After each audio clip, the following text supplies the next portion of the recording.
All right, so the Oklahoma Sooners got a big-time win in the transfer portal today.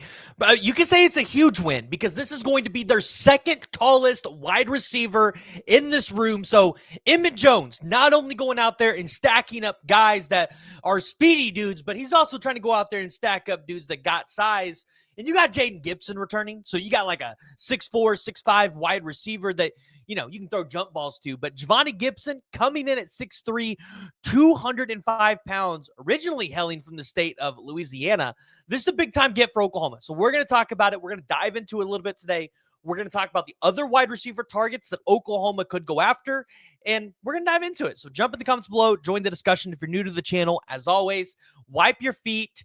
Hit that like, hit the subscribe button. We're covering transfer portal news and recruiting news all year long. And we're just waiting on John Mateer at this point, which I know a lot of y'all want that update. There ain't no update. John Mateer has not signed any paperwork. He is not officially, he's not officially a Sooner yet. I think we're all just waiting on that official news to drop. So keep your eyes peeled. We're hopefully expecting that soon. Now, Javonnie Gibson. This was the commitment that Oklahoma got today.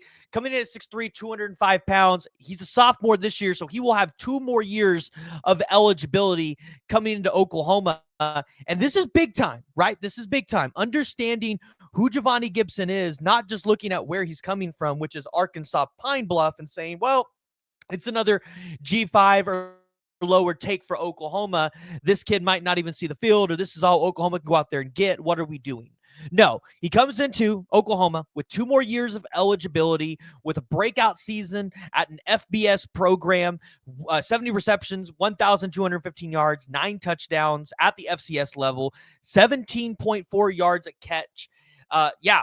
This is huge. He's a big-time get for Oklahoma, especially if you can put him on the opposite side of Jaden Gibson, who I think a lot of Oklahoma fans at this point expect to be back and playing next season. Now, obviously, he had multiple other offers from a lot of other P4 schools. You looked at Mississippi State, Oklahoma State, SMU, Virginia Tech.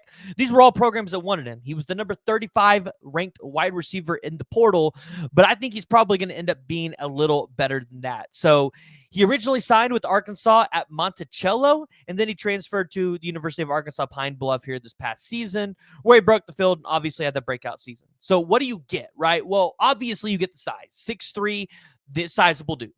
But he's a pretty speedy wide receiver as well, which is something that I think in the SEC matters a ton and somebody that you absolutely need. So Javonnie Gibson, big-time get for Oklahoma. But the question is now, what other wide receivers are you probably going to go out there and get? Because this can't be your only take. I know you have Deion Burks coming back, but this can't be your only guy.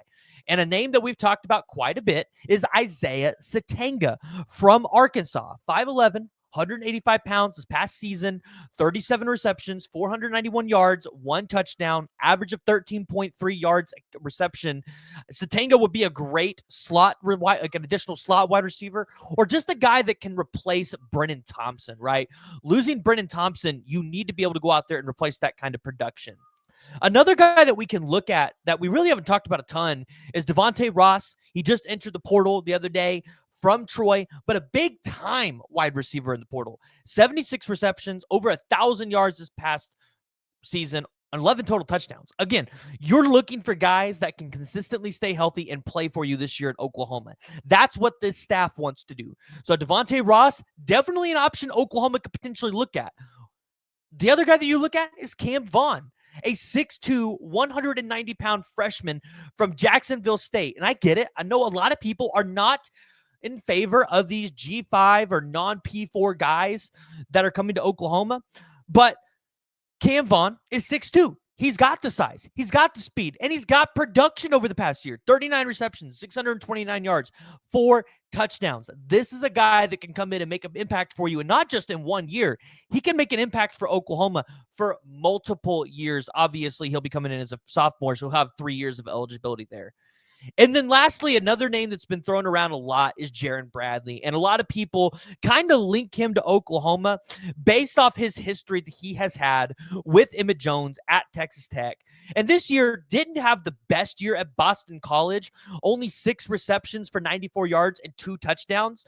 But when you look at his time at Texas Tech, this was a guy that killed Oklahoma when we had to play Texas Tech, and they ended up beating us that year. Look, 2022, 51 receptions for 744 yards and 6 touchdowns. In 23, 36 receptions, 431 yards, and 4 touchdowns. He's a 6'5" wide receiver. So although he'll only be coming in with 1 year eligibility, this is still a guy that plays for you. He plays right away. He makes an impact. He's got the size to be able to do it. And that's what Oklahoma's looking for. Oklahoma is looking for wide receivers that can make an impact next year, guys that they can count on to be on the field. And all of these guys that we're talking about, Javonnie Gibson, who committed to Oklahoma, these guys meet all of the criteria and expectations that Emmett Jones and Ben Arbuckle want from these wide receivers. So I want to hear from y'all. Join the discussion. Jump in the comments below. Give me your thoughts. Obviously, there could still be guys that hit the portal that Oklahoma are waiting on or potentially want to see if they hit that are on playoff teams. So a lot of movement still to happen. Oklahoma's not going to land every single one of these guys, but they're going to land a really nice wide receiver room this offseason, especially if they can get John Mateer as their quarterback. So jump in the comments below, join the discussion, and give me your guys' thoughts.